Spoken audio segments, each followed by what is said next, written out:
now we bring it home. We're going to look at one area of data in particular, which is the data that comes in from families around communications. Several people on this session are Possip partners. Some are just people in the communication field, or it falls to them, the work of communications. And so we're going to talk about 6 top trends in communications feedback.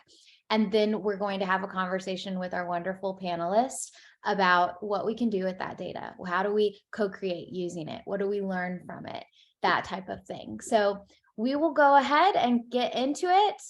And I wanted to set the scene with this quote from Dr. Swar, who we had on a session earlier. She teaches a protocol for reviewing family feedback. And this quote is great because it just reminds us that every year we're learning about a new stakeholder group. We have new people on our staff, and we're trying to learn from new families and families that have totally new situations. So knowing our community is an active and engaged practice, and it's one that has to continuously adapt. And I think that this quote really meant a lot to me for this session, because it just reminds us that, the work is continuous. But I also want to say that while we're always learning new things from new stakeholder groups, there are some themes and learnings that we have seen hold solid year after year. One of those themes is around communications. Communications is the most prevalent and prevalently commented theme across all school levels, Title I or non-Title I. So year after year, we've seen communications be the most trending topic of conversation with families. It receives twice as much attention as other leading trends in family feedback, like curriculum and car line. It's such a popular category that we have subcategories for it. Comments that deal with communication around content or frequency, or communication with teachers or tools. You can imagine that it's such a complex area that it gets mentioned a lot, and it falls into lots of other cross-referenced themes.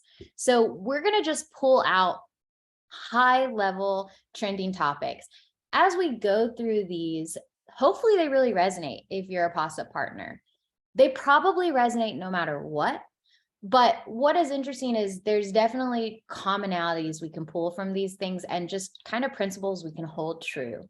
So I'll go through those 6 principles, and then we'll have a conversation about the principles and more. So leading in with one of our 6 communication trends revealed in Possip data, that families' experiences are improved by positive rapport with teachers. We all know that, but it really matters to families. Families' experiences are definitely impacted by the way that they communicate with teachers and the way teachers communicate with them. I want to point out that it's most often praise. So we know across all of Possip that praise for teachers is one of our highest trends, and that we get 40% more praise comments than feedback. So it's important to not devalue the positive. But it also helps us understand just how important that rapport with teachers is to a family. When it's good, it's really good, and it makes an impact on them wanting to stay at the school. And when it's bad, it does cause a lot of feedback around the situation. And so parents will tend to comment on teachers' interactions with them or student-teacher interactions. Lots of times, if a parent feels that an interaction has impacted their student's emotional well-being or self-esteem, that's definitely going to get brought up, and it's going to come with a certain heightened type of feedback. Families also ask for and appreciate when they feel that they've had a professional engagement. So something that feels organized, structured, professional in nature. Those are things that they'll praise on. Another trend is families wanting more communication from the classroom, not less. And this one's tricky because this is really a question we ask. Is it too much communication? Is it not enough? By and large, you can stop doubting yourself, because year over year, we see that families are often asking for more communication. There may be folks who ask for less, but overall the trend is towards more. So they're asking for this from multiple levels and looking for it from different personnel types, relationship and rapport and communication from teachers, but also from guidance counselors and also from principals and their school district. So families are really appreciating when they get communication even as often as weekly, and anything that helps them answer the question, how is my child doing?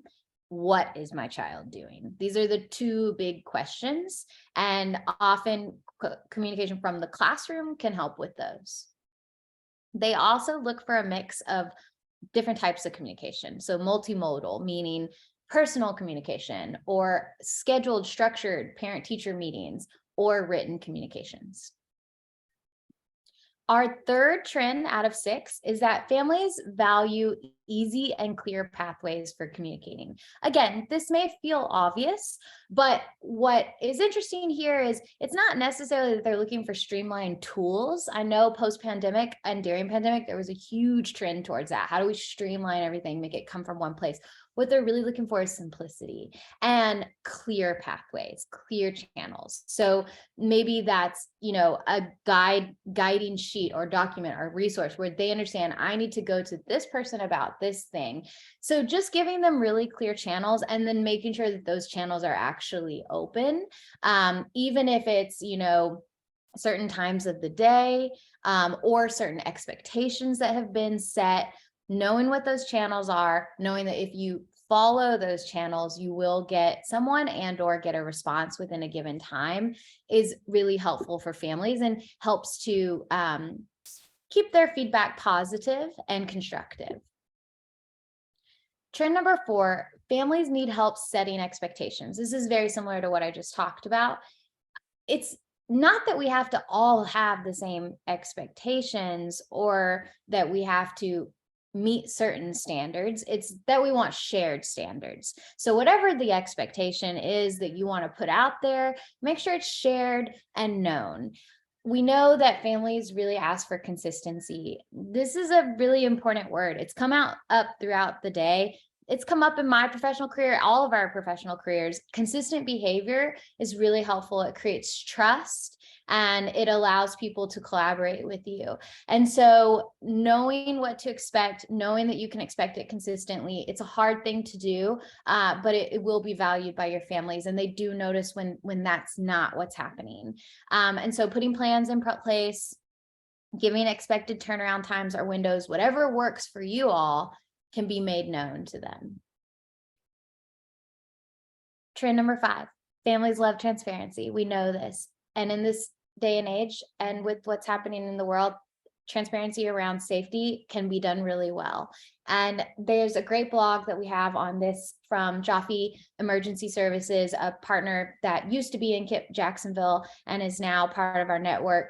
She offered some great advice around this. We'll share it with the post-retreat feedback and resources. But essentially, people are always asking when there's incidents, what is happening and what has just happened and what's going to happen. So basically allowing yourself the ability to have those plans in place for when there is a safety incident and doing your best in the moments that really matter to communicate and with as much advance as possible and as much transparency as possible. I remember from that conversation with Kat of Jaffe Emergency Services, her just saying, in those highly critical moments, that's when you can really make or break trust. So even if it's letting families know situations unfolding, we'll be back to you in 30 minutes. In 30 minutes, even if the situation hasn't changed, following through with your promise. So I think this one helps me to just think about what are those most important moments and how can we do those really, really well and have expectations that we always meet in those places where trust is fragile. And then the last trend is around families valuing over communicating academic progress. So we've talked a lot about over communicating, and it's a trend to see. But when that comes to academic progress, that's really important to families. They tend to comment on the visibility of grades in particular. This is another place where consistency is really important to families. We see comments on how frequently grades are input and are available to view, and families are tending to desire weekly updates and the ability to see red flags. Those are kind of the big things. Is there a red flag? Am I being updated routinely? And then of course that channel for dialogue with a teacher if there is a red flag. When it comes to communicating about grades, families have different experiences based on, interactions with different teachers. So even when it's praise-based, they're looking to say, this has been consistent. I know what to expect. And we know that inconsistencies can be a little bit more triggering and more noticeable and frustrating. So especially because they have different experiences with different educators, kind of trying to give the most consistent experience as possible. And families respond really well when expectations have been set about how grades and academic progress will be communicated. So that's the good thing. So just wanting to move into our panel conversation. I know I've been chatting a bit here. Please know that as we move into this panel conversation, you can pose questions in the chat and we'll leave space for those and we'll ask those questions. We have a very experienced panel to talk about these communication strategies and what we might learn from them or notice from them. First, I'd like to introduce Jordan Duke, who is a marketing and outreach strategist from Granada Hills Charter School, one of the largest charter schools in the country. And we also have Tamala Boyd-Shaw, who is a founder and executive director and head of school of Leflore Legacy Academy. Her story is wonderful, what she wanted to create for her community and opened a school around it. So we are so excited to hear from Tamala as well. We have Maryann Perry, who is a former superintendent from Marblehead Public Schools in Massachusetts, and helps to bring that perspective to the table, as well as Shani Dowell, who lives in this data and is a parent herself and has been a teacher. So we'll go ahead and spotlight our panel and get into the conversation. Welcome, everybody. Thank you so much for being here. Wanted to first just start with a general question. Does it surprise you that communications is the #1 trend in Possip year after year? And I see Jordan immediately shaking his head no. Jordan, do you have any comments on that? Well, no, it doesn't surprise me that that would be the case, especially coming out of a pandemic where there was online. Everybody went online to learn. Granada Hills, we're in California, so there was distance learning for quite a while, right? And the classroom was in the household at that point, right? It was in the living room, it was at the kitchen table, and so parents were getting to hear what was going on online and how schools were adapting to that that process. And when you came out of the pandemic, we started getting back into the classroom. A point for me was with my team was, let's make sure that we're still showing and showcasing what's happening in the classroom, right? And so we were tasked with we put together a PR intern program with our seniors, and I basically tasked my seniors with going and capturing the content. What's happening on campus, and is there a fun story about a teacher, maybe an award that they've gotten, or a student scholarship, or just a fun project that you're doing in the classroom. And it doesn't just end because the pandemic is over, we're out of distance learning, and we're back in the classroom in person. Parents were really still wanting to know, well, what are they doing now? How are we back in the classroom? Mm-hmm. So it doesn't surprise me at all that they wanted to continue that. Yeah, that really resonated. We definitely saw that during the pandemic, this increase of proximity to the student and therefore wanting to have increased proximity to the work. What are they doing? Lots to be noticed and lots of questions. Thank you so much. So since probably all of us are on the same page about not being surprised, I'm going to move on to another question. And so I'll take this one first to Tamala, and then we'll go Dr. around. Mary had her hand up on the last one, I think. Oh, okay. I didn't see that. Sorry about that. Did you? Oh, that's okay. I just wanted to, Jordan, thank you for that. You know, there isn't too many good things that came out of COVID, but I think one of the takeaways is because parents or guardians or whomever was involved at home remote learning with our students, they really got to see the day-to-day interaction with the curriculum, with the instruction, with the teacher. So it really was an opportunity for schools to come back and to continue that type of interaction. Because in school, you drop your student off, you pick your student up, and then the question is, how'd you do today? What did you do today? But now where they had that interaction, it's easier then to try to take that, like you did, Jordan, and say, okay, we're not going to lose this momentum. How do we go forward now? Mm-hmm. Yes, absolutely, Maryann. Thank you for jumping in. And please, panel, if I don't call your name, feel free to jump in and to feed off of each other and whatnot. I want it to be open to you. So Tamala, I'm going to take a question to you. Looking at the trends we presented, is there one that really resonates with your school? So, and good afternoon, everyone. Thanks for having me this afternoon. I have to say that as we look at and think about the multi-levels of communication and the multiple ways, it was really interesting for our single site charter school here in the rural Mississippi Delta to see how communication opportunities increased as a result of the pandemic. So what I mean by that is, to Jordan's point, parents, families heard what scholars, and we call our students scholars, so what they were getting and how the teachers were communicating with them. And that increased parents' desire to have more communication from schools. So we saw for us as a trend, something that developed was, wow, we have more parent engagement, even though we're back in person, because they got a chance to experience the communication from teachers, and now they want that continued communication.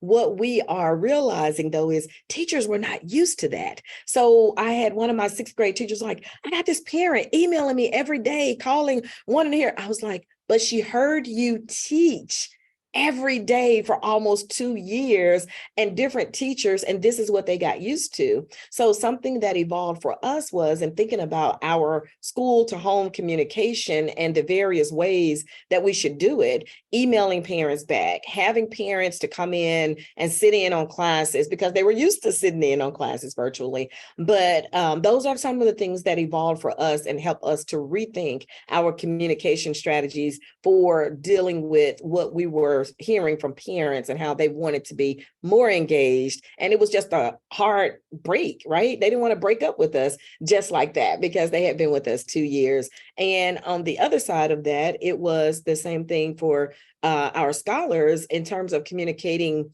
expectations and routines and structures, because they came back to school from 2 years of at home being able to go to the bathroom when they wanted to, get water, get a snack when they wanted to. And now it's like, okay, you've got to make sure that you're properly and positively communicating our expectations even to our scholars as they come back. So I love that positive framing. I can just imagine how beneficial that is for your staff too, to say, well, yeah, they loved being so involved with you. They don't want to break up with you. I just think that even myself, I haven't framed it quite like that ever before. And so that's really, really cool. Thank you for Well, isn't that what Possip is all about? I love telling people the history of the name, and I hope I get the elevator pitch right, Shani. I tell them it's a good spin, it's a positive spin on gossip. You don't want to gossip, you want the positive feedback. Yeah, the human brain is hardwired to gossip, so let's channel it productively and positively, and also share the positive things that are being talked about behind people's back. Yep. Yeah. Shani, while I have you, is there a theme that as a parent, really resonates with you? Golly gee. I do think the consistency matters so much. And so this does even get to kind of like the original shape of Possip was really around a routine. So as often as weekly, bi-weekly, some of our partners do it monthly, but parents love being able to know what to expect. So if it's the Friday newsletter home, it's the Wednesday, there's an opportunity to share through Possip, like whatever that is. I do think the structure and predictability, because I think one of the challenges with the pandemic, and we saw this through parent feedback, is we put so many different apps and platforms in front of people, and there's just so much for parents to keep up with in their brain. And so you take like whatever's happening for one kid, and then you multiply it by the number of kids they have, and it's overwhelming. So the more we can do to simplify, again, the human brain, how the human brain is functioning is trying to simplify information. And so I really appreciate when I know there's a predictable cadence of communication, and that it both, and what, and that has a positive tone to it. I remember especially during the pandemic, at some point I had to share feedback because it was like, they were like, here's our COVID case count, and here's this, and here's that, and don't send your child. And I was like, okay, y'all, I know we're in the pandemic, but can we just see some fun pictures again? And like, so I think, remembering that too, when you're communicating with parents, and to really create a templated newsletter structure. I know some schools do really great, or districts have like very clear templated news, but a lot of them don't have a predictable. And so then again, parents are trying to like figure out where to collect what information, what is it going to look like. So again, that's all I'll say. Appreciating the structure of communication is super helpful to me as a parent. Thank you. I can jump into that too, and just say, for us, it was a matter of like creating space to allow teachers to communicate, especially during the pandemic, and then transitioning that into, again, in-person classes, that because you were in crisis communications for so long, right? I mean, that's what you were always constantly communicating, was information about COVID and what have you. And when we came out of that, I sort of looked at what we had been communicating, how we had been communicating, and said to my team, I think we need to create consistent cadence about what we're sending out. So, we kept our weeklies from administration. So, we do 3 weeklies, one from our TK8 administrator, one from our high school administrator to their parents. So they're separate, right?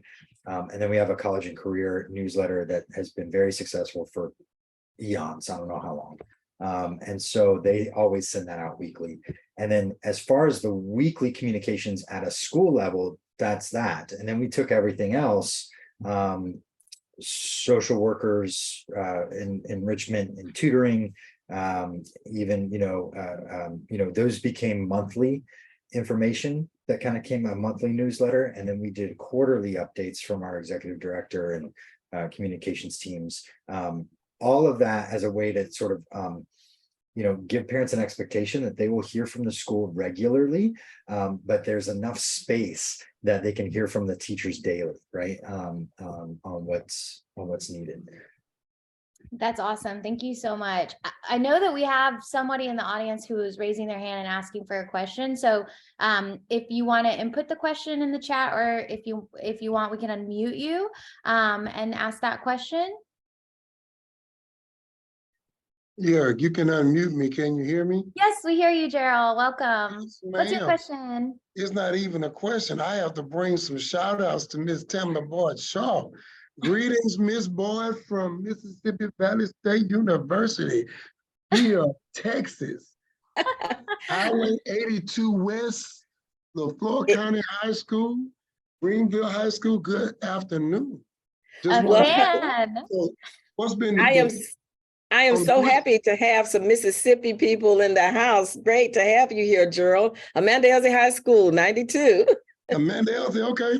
Now I'm not originally from Mississippi. I'm from Houston, but I played football there. I was there for 5 years.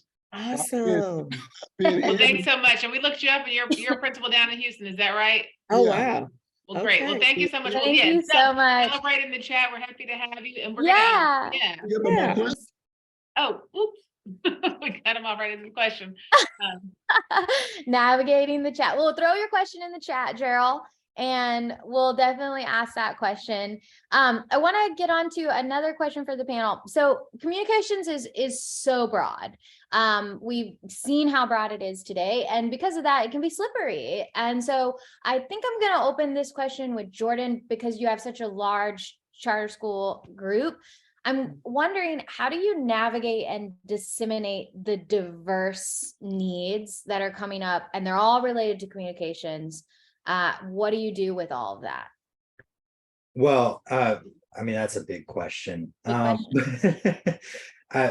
Just a little background on Granada. It is the largest charter school in the nation. It's 5,800 students, 650 employees, and 2 campuses. So we have a TK through 8 campus and then a high school campus.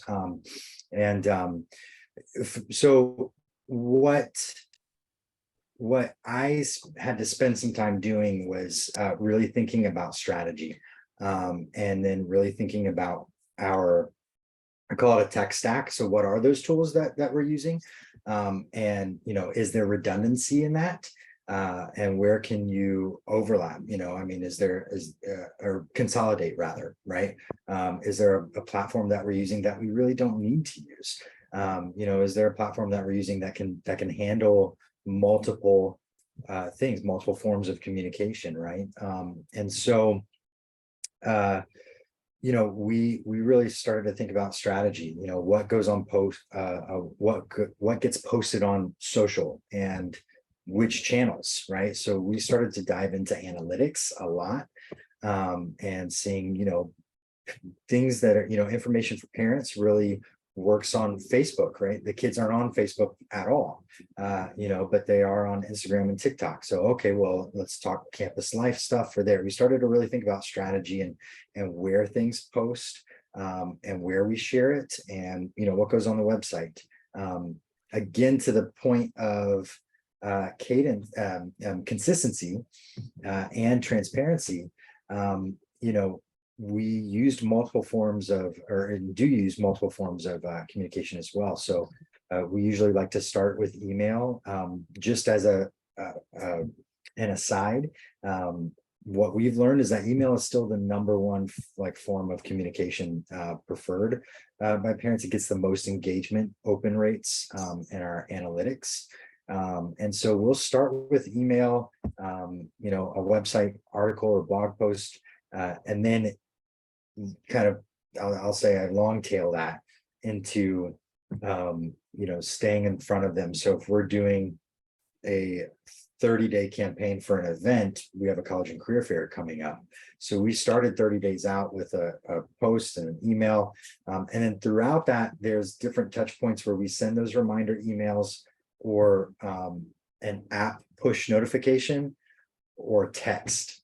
Right. So as we get closer to the event, the emails lessen, they get more texts from us as reminders. So it's top of mind, and it's right where they are at the time. And so for us, I don't know if that answered your question, but for us, we really had to think about strategic communication. Yeah, I think it's really interesting the approach you took with the question, because I think when I asked it in mind, I was thinking more like, there's so much that comes up. How do you share that with your team? But you're talking about, how do you share out with families, and what does it teach you about your different strategies? So it likely really does change based on the size of the district or charter school. So it's helpful. Yeah. For our team, again, just because of the breadth and the size of the school, we do a quarterly internal communications email that goes out that highlights staff and highlights different students, and Possip praise reports are part of that. To share the positive feedback coming from parents, so that staff see that. They see that when they log into the staff portal on the website. There's Possip praise every other week, right? We do the bi-weekly stuff. So when we get those reports, we put that up there so that they can see it. I love that. One of the in the last session we just did with Jasmine and Jennifer, they gave us tactics for using your data for sharing stories. And I asked them, what's the highest leverage tactic if you only had one place to start? And they said that positive PR, sharing the praise, share it internally, share it out. Yeah. And then to answer your question, I'll be quiet so somebody else can jump in, but about sharing, within your community, I think I maybe didn't fully understand the question, but we use a forms type of funnel, right? So as requests come in from different departments or programs on, hey, there's this great program, or we did this competition, and there's a lot going on. at our school across the TK through 12. So, they fill out a form and then it kind of dumps into a queue for us. And that can be, no matter, I think, how big your school is, it could be just telling them to email it to you, right? And you kind of keep a tally, notepad on your desk or what have you, and check through it as you go. Or it could be a Google form. We started with Google Forms and it was great. And then we've implemented this year a new platform for our marketing calendar. But yeah. Thank you, Jordan. Thank you so much. And so one. Oh, Maryann has her hand up. Sorry. Oh, okay. And then we've got 2 questions from the chat. Yeah. Sure. That's okay. I just really wanted to give a perspective as a former superintendent, and we're talking about, positive praise reports.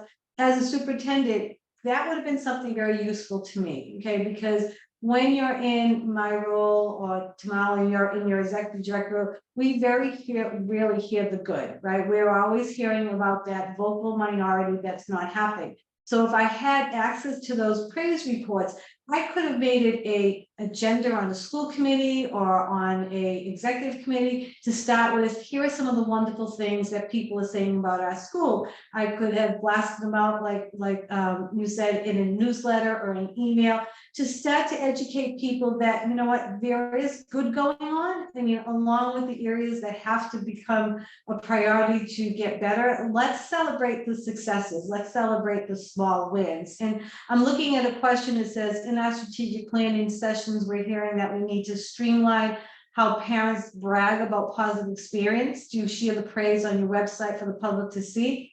And I think that we can agree there's many ways to share it. You can share it on the website. Principal can share it in their newsletters. You can share it as an executive committee. I firmly believe that there's never too much positive praise, because in the end, it impacts teachers who teach our students, right? So if the teachers are feeling comfortable and they're excited that this praise comes, then it comes back to the teaching and learning, because I think we all can agree that through Possip, through anything we do, it's to embed the lives of children. How do we make it a better experience for kids? So when you really bring in your parents in your community and you shout it out, I think it's an opportunity. So as a former superintendent, that would have been a positive for me. Nice. Thank you so much. So just bringing it back to some of the learnings around communications, Tamala, let's get to Gerald's question and maybe even frame it a little bit around the communication trends. So what have you seen be beneficial to you and your school about the Possip data and these interactions with families? And has it made any difference in the way you communicate?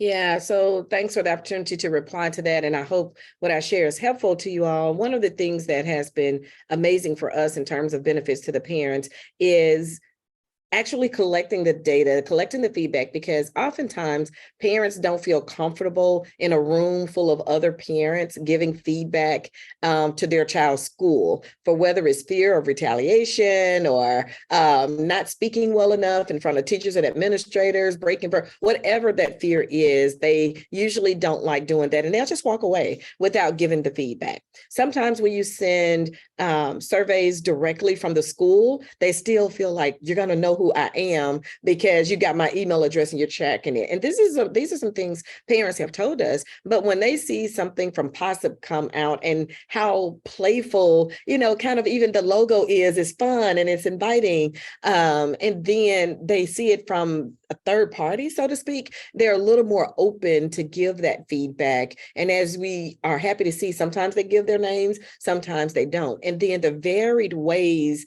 that we are able to collect the feedback on Possip, I think is really a benefit to parents, because you can give open-ended responses. You can just answer questions. And oh my goodness, they love the bonus question. We have parents emailing us saying, I suggest a bonus question. These are some things I want to know. We see that BQ. So I think that it has been very beneficial for allowing parents to have their voice heard.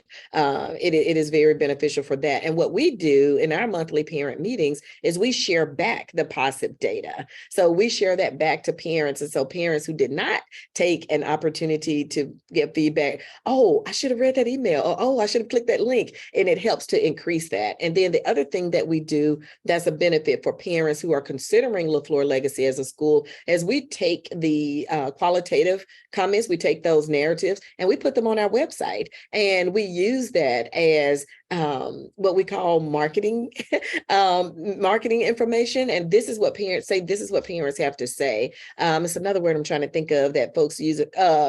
Oh, it just came to me. Testimonials. There you go. Testimonials. Exactly. So it has been beneficial even for parents and community members who want to know how people are really feeling about it. So you have me. I almost have to take notes because you had so much. You're saying so much stuff that you were making me think of so many things. So a couple of things. When you said that parents don't always want to share feedback in kind of more public forums, part of what we see is because sometimes even parents disagree with what other parents are saying. And so they don't want to get into this, even though this happens on Facebook where someone might be posting something, you're like, well, that's not my experience, or I don't think that's true, but you don't want to get into a back and forth with somebody else. And so having that kind of like opportunity to just personally say, here's my experience, here's what's going well. Or like, even if you hear parents are like really wanting something and you're like, well, I don't really think we need to be spending time or resources on that. So I think that ability for parents to do that without having to worry about what other people are going to say is huge. And then also when y'all talked about like celebrating the praise really publicly, sometimes we do hear from parents, they'll feel, or just not even parents, but communities, they'll feel like they're being PR'd. They're like, why are they sharing all these positive things like new school building, athletics program? But that's very different from when you see authentic praise from a parent. And so that is harder to feel like it's polished or PR when it's truly coming from a parent or a staff member. And so, yeah, it just feels more authentic. And so that opportunity to really share, like you said, share those authentic stories and voices out in the community. And then the third thing that what you were saying made me think about is, and this I think gets to Janelle's question too, but it's kind of the other version of it. One of the things, the director of communications from Mesquite ISD shared that her superintendent, and they do staff pulse checks, but he goes through and like kind of codes, he codes all of the staff feedback, and he'll share like, hey, these are the top 5, and you can actually use the Possip data to do this. These are the top 5 feedback trends. You may have shared something that is not in here, and so it's not that it's not important, but you see these are the 5 things that had the most comments, and so these are the things we're going to focus on with our staff, and just the power and people being able to see that transparently. So I think that all that to say is the transparency, both with the positive and with the feedback, and that was kind of a new way of framing that he shared that I thought was really interesting. And I think I would just add to that, then the follow-up, right? So, I love the way Possip has it laid out for us. Here are your hot topics. Here's your, something that's sort of medium, and then the things that are cool and you can get to sometime this semester, right? Or something. But, we really try to make a point of replying and responding to those hot topics, so making sure there's a traffic guard out, by the next week, or whatever it is, that, we're seeing that feedback. And they also then know because they see it. So they do hear me, right? I will, respond to the next pulse check or, what have you. That's awesome. So we're coming close to time. It's such a big topic. We have one question in the channel, in the chat from a participant, so I want to honor it. Janelle Patterson asked, how do you all combat the attitude that change isn't going to happen anyway, so why should I participate? May I start? You want to go, Tamala? Yeah. I love it. You're like, yes. Yes. And I love questions like this. And sometimes people tell me, you just don't mind taking on something controversial, do you? And I don't. It's because I really enjoy problem solving and I really enjoy working through conflict. So, and Janelle, that is true. We get parents say, why should I participate? Nothing's going to change. One of the things that we have done is when we ask for feedback, we intentionally say your feedback will help us make an informed final decision. So that's one way. We have to make sure that parents know your feedback may not necessarily be the final decision, but you have to frame it in a way so that parents see it clearly. And if you're stating it, understand clearly that this is feedback that will help inform our final decision. decision. And the other thing for us is that we genuinely take feedback so that parents can see that change. So for example, I think on one of our Possip questions, we asked about parents and their feelings about our scholars having cell phones at school, because we all know the different nuances and dynamics they're having cell phones at school can bring. And so they gave feedback, and we made a policy based on that feedback. The scholars were allowed to bring the cell phones, and then there were consequences,